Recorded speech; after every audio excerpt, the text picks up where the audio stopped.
বন্ধুরা, good morning. আমার একটা নতুন ভিডিওতে তোমাদের স্বাগত জানাই। আজকে এখন 8:15 বাজে, রান্নাবান্না চলছে।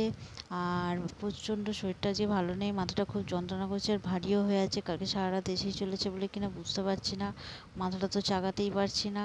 আর রান্না করিনি, তারপর তোমাদের সাথে আবার কথা বলবো। চান টান করে নিয়েছি বন্ধুরা, করে এবার পুজোটা করে নেবো। এখন একটু ফ্রেশ লাগছে, চলো ঠাকুর ঘরে যাই। এই দেখো বিড়ালটা বসে আছে কখন থেকে, আমি কতবার বলছি চলে যেতে, সে যাচ্ছে না, ওইখানেই বসে আছে। আর একটু ভয়ও করে না আমাকে, অনেক বলার পর গেছে। আর এই দেখো পুজো করে নিচ্ছে, আজ ঠাকুরকে বাতাসা দিয়েছি। আর এবারে প্লেটগুলো নামিয়ে নেবো, তারপরে একটু রেস্ট করব। চলো বন্ধুরা প্লেটগুলো নামিয়ে নিই। আর আমার একটা কৌটো আছে, তাতে বাতাসাগুলো ঢেলে নিই। তারপর তোমাদের সাথে আবার আর কি কথা বলবো বন্ধুরা।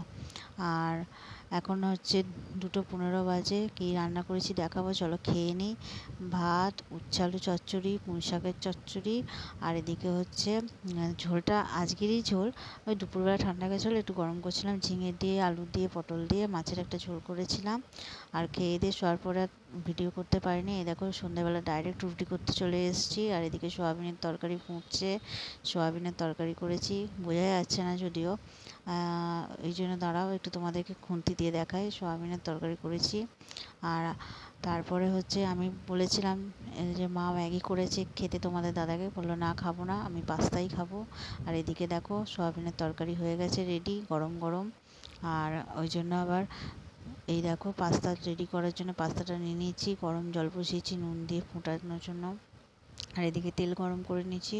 প্রথমে হচ্ছে গাজরটা ভেজে নেবো, গাজর একটু দিয়ে গাজরটা কেটে নিয়েছি। বেশি মানে একই পারফেক্ট কাটতে মানে দেখছি ছুরিটার ধারটা মনে হয় একটু কমে গেছে। আর এই দেখো একটু ক্যাপসিকাম দিয়ে দিলাম। আর একে একে সবজিগুলো কাটছি আর দিচ্ছি। আর একটু পেঁয়াজ কুচি দিয়ে দিয়েছি। তারপর হচ্ছে একটু রসুন কুচি আদা কুচি দেবো, একটু নেড়ে নিলাম। আর এদিকে পাস্তাটা সেদ্ধ হয়ে গেছে, এ দেখো একটু ঠান্ডা জল মেরে নিয়েছি, কারণ নাহলে অতিরিক্ত কুকড হয়ে গেলে একসাথে জড়িয়ে যাবে। এই দেখো সমস্ত কিছু ভাজা ভাজা গেছে, তারপর টমেটো দিয়েছি। আর এদিকে তো ডিমটা ফেটিয়ে নিয়েছি, আর ডিমটা ভাজাও হয়ে গেছে। আর তোমাদের দাদা সস আর মশলাটা আনতে দেরি করছিলো, ওই জন্য আমি এটা দিয়ে দিয়েছি, কারণ বেশিক্ষণ রাখলে যদি জুড়ে যায় তার জন্য। আর এইদিকে দেখো এই সসটা নিয়ে এসছে, আর আমি তো খেয়াল করিনি, একটু খাইও নি, আর এই জন্য একটু টকটক হয়েছিল। আর আর এতে মশলাটা অল্পই দিয়েছিলাম, কারণ বেশি মশলা আমি খাই না। আর একটু মুখে টক লাগছে, তবে কাঁচা লঙ্কাটা পড়তেও টক ভাবটা অতটা লাগছিল না। এই দেখো পাস্তা রেডি হয়ে গেছে, কেমন হয়েছে তোমরা জানিও বন্ধুরা।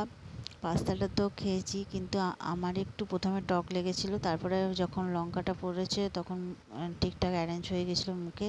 কিন্তু ঠিকঠাকই হয়েছে, বাড়িতে আর করা দোকানের খাওয়ার মধ্যে তো তফাৎ আছেই। আর সসটা আমি তো প্রথমে চাখিনি, তার জন্যই একটু প্রবলেম হয়ে গেছে।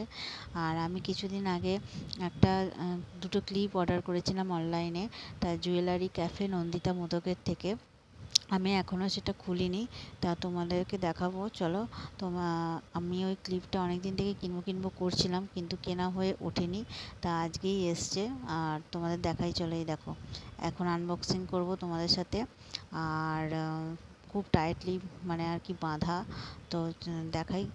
আর আমি জানি এগুলো কিনতে পাওয়া যায়, কিন্তু আমি তো খুব একটা মার্কেটে বেরোই না, তাই জন্য অনলাইনে অর্ডার করেছিলাম। আর তোমরা ওর থেকে কিনতে পারো, জুয়েলারি ক্যাফেতে গিয়ে সার্চ করলে পাবে, ক্লিপগুলো খুব সুন্দর। আর ওর থেকে আমি নিয়েছি, দেখো আর তো করে আর কি সেলোটেপ লাগানো থাকে তো সেফটির জন্য, ওই জন্য খুলতে অসুবিধাও হচ্ছে। এই দেখো আবার প্যাকেটে ভালো করে প্যাকিং করে দিয়েছে, যেহেতু ক্লিপ যদি ভেঙে যায় বাই চান্স, ওই জন্য প্যাকিংটাও খুব সুন্দর করে দিয়েছে ওরা। আর র্যাপারটা প্রথমে একটা এমনি প্লাস্টিকে দিয়েছে, তারপর হচ্ছে ওই বাবলস যে প্লাস্টিক হয় সেই বাবলস প্লাস্টিকে দিয়েছে।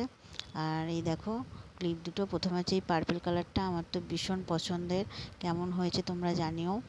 আর আমি যেরকম ফোনে দেখেছিলাম সেরকমই এসছে, কোনো রকম খারাপ বা কিছুই নয়। এই দেখো তোমাদের খুলেও দেখিয়ে দিলাম। আর ওদিকে হচ্ছে এই স্কাই কালারেরটাও আমার খুব পছন্দের ছিল, আর একটা ক্রিম কালারের ছিল, কিন্তু ক্রিম কালারটা সোল্ড হয়ে গেছে, তাই জন্য পাইনি। আর এই কালারটা নিয়েছি, কেমন হয়েছে তোমরা বলবে কিন্তু অবশ্যই। আর তোমরা যদি ওর থেকে কিছু কিনতে চাও, জুয়েলারি ক্যাফেতে সার্চ করো, পেয়ে যাবে। আর নন্দিতা মোদক নাম, ও এইগুলো সেল করে। আর এই দেখো কেমন হয়েছে আর জানিও। আমার খুব ভালো লাগছে। আজকে ভিডিওটা এখানেই শেষ করছি। ভালো থাকবে, সুস্থ থাকবে বন্ধুরা। কাল জামাই ষষ্ঠী, সবাই হয়তো তোমরা যাবে, কিন্তু আমাদের কিছু কারণবশত আমরা কালকে জামাই ষষ্ঠী সেলিব্রেট করতে পারবো না। কিন্তু তোমরা সবাই যে আনন্দ করবে তাতে আমাদের আনন্দ। তোমরা ভালো থেকো, সুস্থ থেকো। কালকের একটা নতুন ভিডিওতে দেখা হবে।